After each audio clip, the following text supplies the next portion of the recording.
Hey everyone, welcome back to the channel. So today we have a 2018 Ford Explorer on our lift, and we're going to be doing a transmission service, a drain and fill. This one has the V6 Duratec motor in there, the 3.7 I believe, so it'll cover that basis. Now before we go ahead and begin, if you haven't subscribed to the channel, hit the subscribe button down below. Definitely smash that like button because it helps the channel out. And with that said, let's go ahead and get started on today's video.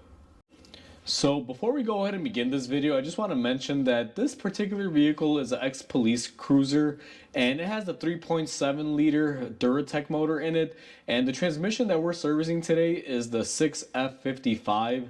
I believe this procedure is the same also for the 6F50. I believe it's the same transmission. Not exactly sure what the differences are, but that's the transmission we're going to be servicing today. I just want to throw that out there because there can be a variation to this transmission and it's not serviced the same exact way. So be mindful, do your due diligence, make sure you are working on the same transmission as we are on ours before you attempt this, because last thing I want to do is have you guys start on something and do something and have it be the wrong one. So just want to throw that out there. So we are looking at our engine bay. We are basically on the driver's side, and where you're going to want to begin, if you want to, you can disconnect your battery. Now I don't have my battery disconnected for that reason. We did some other work to this vehicle and I haven't reconnected it, and then we're kind of approaching the end here. But what you're going to want to do in order to gain access to your transmission fill, you're going to have to remove this air box. And it's kind of a weird setup the way Ford did it, because they basically put the transmission fill right up underneath. So what you're going to need to do is get an 8mm and go ahead and remove your intake tube right here, or I guess you can say your clamp for your intake tube. It's pretty straightforward. We loosen that up and we should be able to get it out of the way, and then we're gonna unhook our filter box cover, and that'll give us enough access to go ahead and remove our air box cover from here. And then what we're gonna do is gently take our air filter off, lay it to the side. Now with your air filter removed, what you're going to want to do is come in the engine bay, and you have these two 8mm screws. We're going to go ahead and take these out. These are basically for the intake, but they also allow the air box to come out. So once you loosen those up, we should be able to pull up on our air box, and this whole contraption is going to be a pain to get out, but ideally it just comes off just like that in one swift move. Now that we have our air box out of the way, we should have free and clear access to our transmission fill, which you guys probably can't see, so let me grab the camera, but it's going to be right here. And what we're going to do is go ahead and open this up. Oh, sometimes if it hasn't been out in a while, it'll fight you, but we're going to go ahead and pull the stick out of here. We're going to leave that open so when we drain the fluid, we can get some aeration in there and have it come out nice and easy instead of it taking forever to drain out.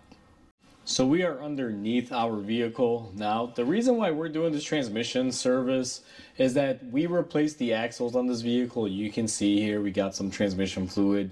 When we pulled out the axle, quite a bit of fluid came out, and it was pretty dark, so I figured we might as well just service the transmission, do a proper drain and fill. Talk to the vehicle owner, and he also agreed. So underneath the transmission, this is going to be our fluid drain right here. I believe it's 11mm bolt. It's kind of an odd size one, but what I'm going to do is go ahead and just start loosening this up. Now it's a pretty small drain. I don't know how much can come out here or what velocity, but I assume not a whole lot. And just like I thought, it's probably going to be minimal amounts. Now this is going to take a long time to drain, so what you're going to want to do is just pull off your drain plug just like we did, put it to the side, give it a little bit of time to fully drain out. Now on ours, I wasn't able to start it up and get the fluid warm before I did the drain, because like I said, when we pulled the axles out, quite a bit of fluid came out. You can see it's kind of discolored, and I don't want to start it up and run it and warm it up and potentially damage something because it's going to be low on fluid. Makes no sense to put good fluid in there to warm it up to just basically drain it out again, unless we were doing a proper drain and fill and drain again. So what I'm going to do is let it drain out. give it ample time. And for anyone at home that wants to, kind of do this and follow through, your drain plug is going to be the one towards the front. There's also going to be this guy up here that looks like it's the drain plug. Do not remove that one. It's the one that's literally right by the pan. And we're looking at this from the left side. And if you're looking at it from the right side, it's pretty simple. Best way to note which one the drain is, if you look at the pan, it's literally right there. So I'm going to give this some ample time to drain out, and once it does, we're going to go ahead and go from there. Now, typically what I encourage is that when you're doing a trans service, normally you have some way to measure what you're draining. On this particular vehicle, since we lost quite a bit of fluid, there's no real good way to know how much came out in that moment. So I'm not going to be measuring this.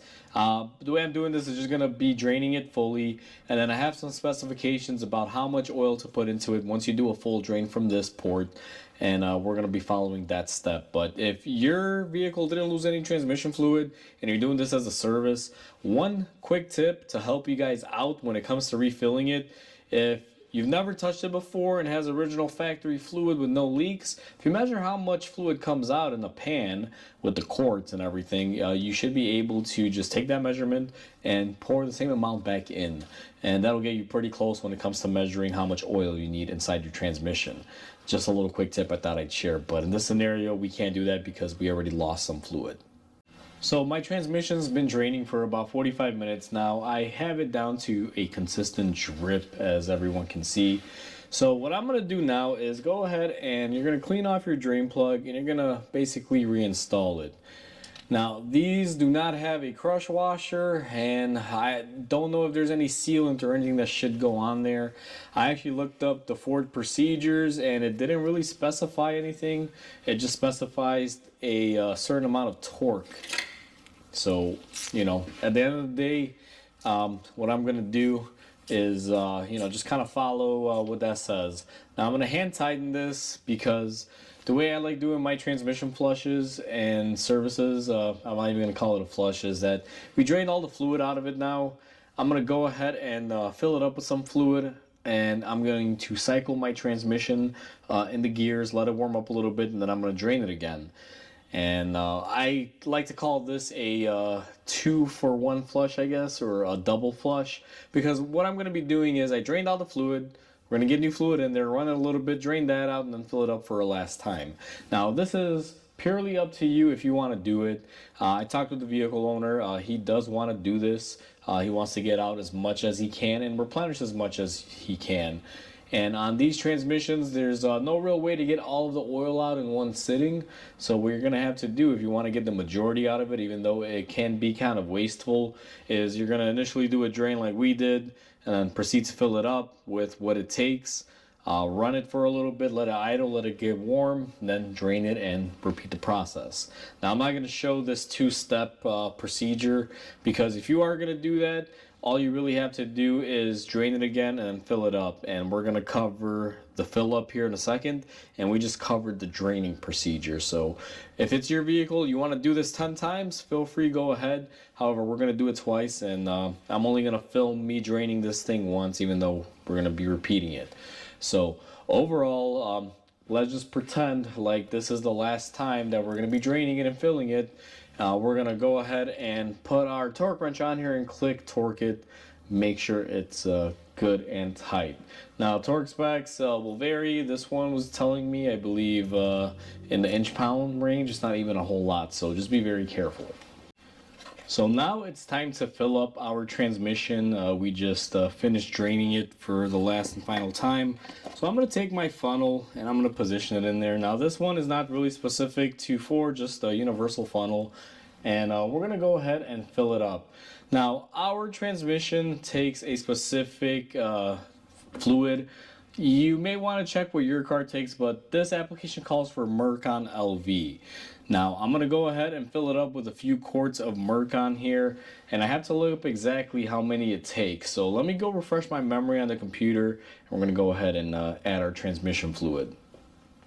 So I have refreshed my memory. The computer Mitchell, I guess you can say, said it's about 5 quarts when you do this.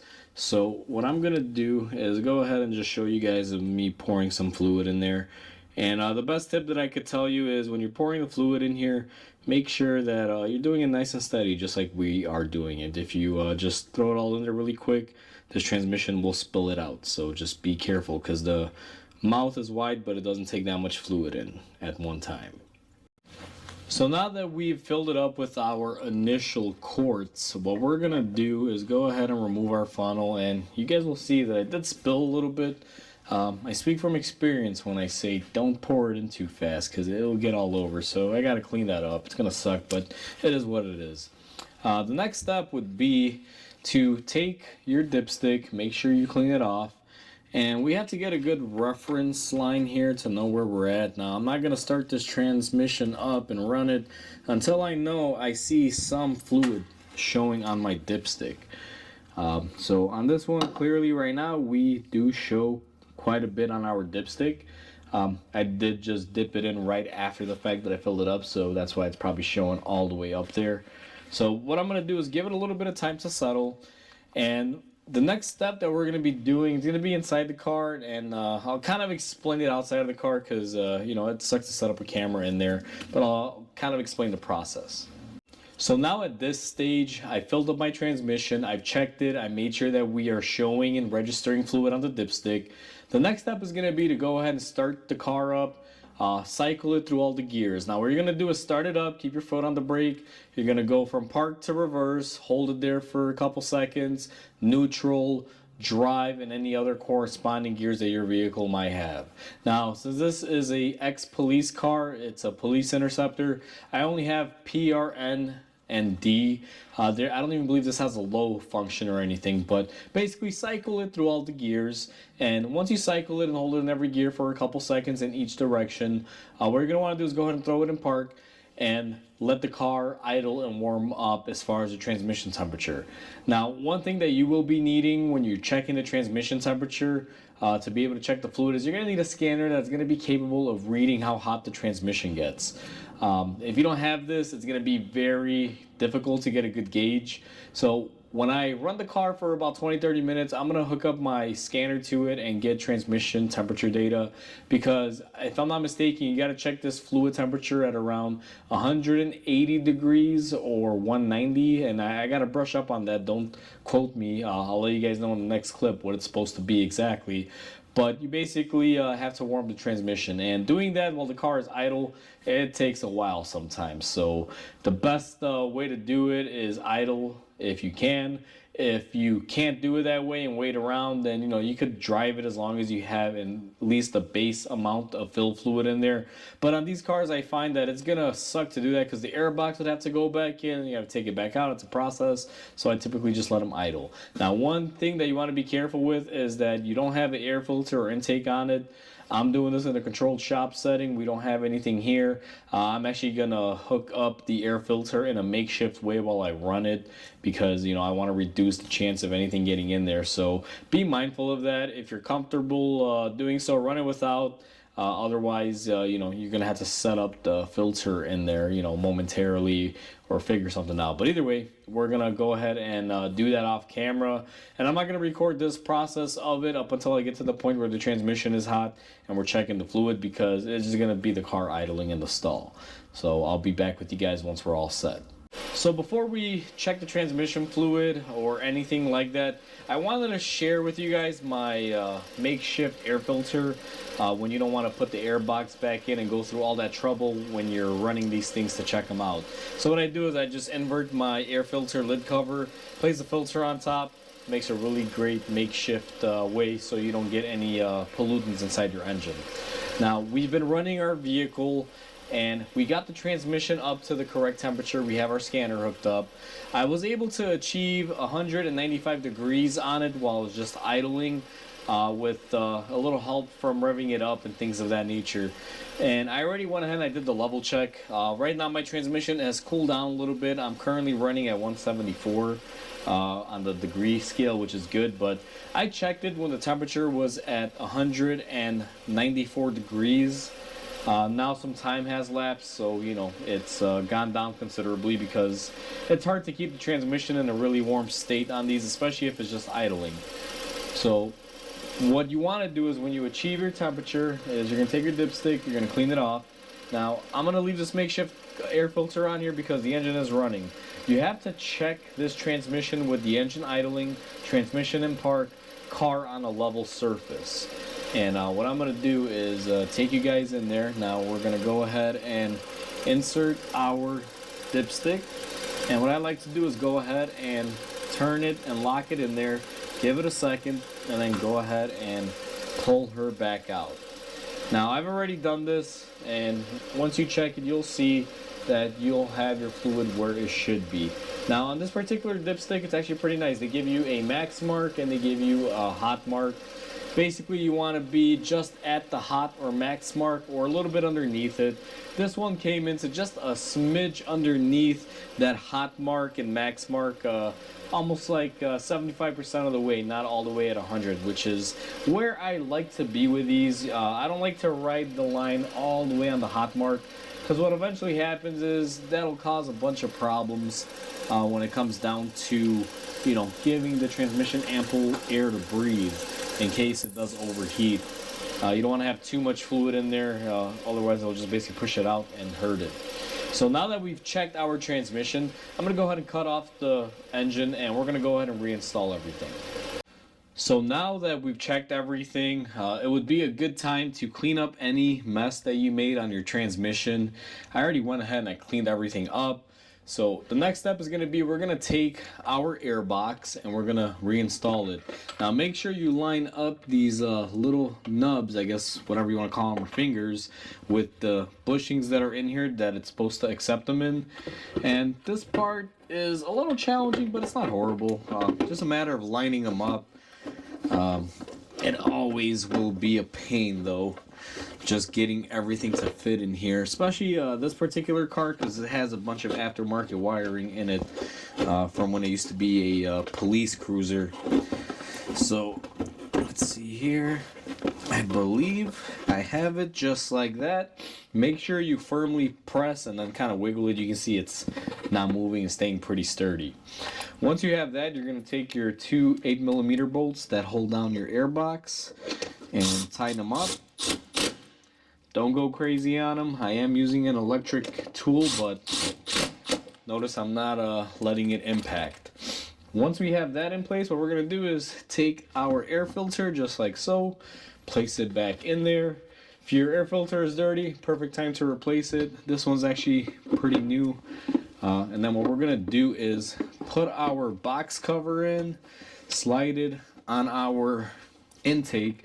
And what I like to do is make sure your air filter box cover is in place and clipped in just like that before you tighten this clamp, because sometimes this can have a little bit of flex to it. You want to make sure you tighten it up in its perfect place. You don't want to have it stressed out like this and putting pressure on it. Just have it in a relaxed situation, and then we're going to go ahead and tighten up our clamp, and then it's pretty much done.